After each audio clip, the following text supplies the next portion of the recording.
ప్రేక్షకులు రామ్ చరణ్ నుంచి మగధీర లాంటి మాస్ మసాలా ఆశించారు. కాని దర్శకుడు బొమ్మరిల్లు భాస్కర్ మాత్రం ఒక క్లిష్టమైన ఫిలాసఫీని చూపించాడు.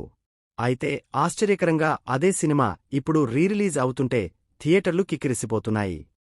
కలెక్షన్ల రికార్డులు బద్దలవుతున్నాయి. దీనికి ప్రధాన కారణం నాడు ప్రేక్షకులకు అర్థంకాని ఆ సినిమాలోని నిజాయితీ నేటి యువతకు తమ సొంత జీవితపు అద్దంలా అనిపించడమే.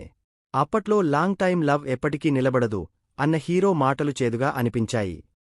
కాని నేడు ఆ మాటల్లోని ప్రాక్టికాలిటీని ఈ జనరేషన్ పూర్తిగా అర్థం చేసుకుంది. అందుకే ఇది ఫ్లాప్ మూవీ కాదు, కాలం దాచుకున్న ఒక క్లాసిక్ అని అర్థమవుతుంది. ఈ సినిమాలో హీరో రామ్ పాత్ర చెప్పే లవ్ గ్రాఫ్ కాన్సెప్ట్ చాలా బోల్డ్.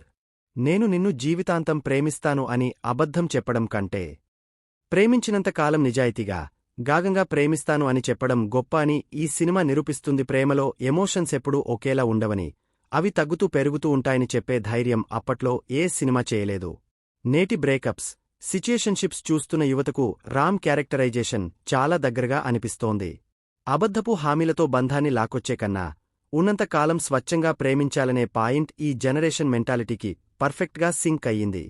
దర్శకుడు బొమ్మరిల్లు భాస్కర్ ఖచ్చితంగా తన సమయం కంటే 15 ఏళ్లు అడ్వాన్స్డ్గా ఆలోచించాడు. 2010లో ఆడియన్స్ హ్యాపీ ఎండింగ్స్, జమ్మజమ్మల బంధాలు వంటి ఫాంటసీ ప్రేమకథలకు అలవాటు పడి ఉన్నారు. కాని భాస్కర్ మాత్రం ప్రేమలోని అభద్రతా భావాన్ని, కాలంతో పాటు వచ్చే మార్పును ముఖమీదే కొట్టినట్లు చూపించాడు. ఆ రోజుల్లో అది కన్ఫ్యూజన్ అనిపించింది. కాని ఇప్పుడు అది మెచ్యూరిటీ అనిపిస్తోంది. జెనీలియా పాత్రజాను కోరుకునే ఫాంటసీ లవ్, రామ్ చూపించే రియలిస్టిక్ లవ్ మధ్య జరిగే సంఘర్షణే ఈ సినిమా బలం. భాస్కర్ రాసిన ఈ కథలో లాజిక్ అంటే ఎమోషనల్ ఇంటెలిజెన్స్ ఎక్కువ. అందుకే ఇది ఇప్పుడు ఇంతగా ఆదరణ పొందుతోంది. ఇక ఈ సినిమాను ఒక మ్యూజికల్ మ్యాజిక్ అని చెప్పక తప్పదు. హారిస్ జయరాజ్ అందించిన సంగీతం, ఆరెంజ్ ఆత్మ, రూబా రూబా, నేను నువ్వంటూ, ఓ రేంజ్ వంటి పాటలు ఇప్పటికీ ఫ్రెష్గా వినిపిస్తాయి. కేవలం ఆడియో మాత్రమే కాదు, విజువల్గా కూడా ఈ సినిమా ఒక పెయింటింగ్లా ఉంటుంది. ఆస్ట్రేలియా లొకేషన్లు, Ram Charan styling, graffiti art work ఇవన్నీ సినిమాకు ఒక ప్రత్యేకమైన వైబ్ తీసుకొచ్చాయి. ఎన్నిసార్లు చూసినా బోర్ కొట్టని స్క్రీన్ ప్లే, మనసును తాకే బ్యాక్గ్రౌండ్ స్కోర్ ఈ సినిమాను యువతకు ఎప్పుడు దగ్గరగానే ఉంచుతున్నాయి. రీరిలీజ్లో జనం పాటలు పాడుతూ ఎంజాయ్ చేస్తున్నారంటే ఆ మ్యూజిక్ ఎంత పెద్ద హిట్టో అర్థం చేసుకోవచ్చు.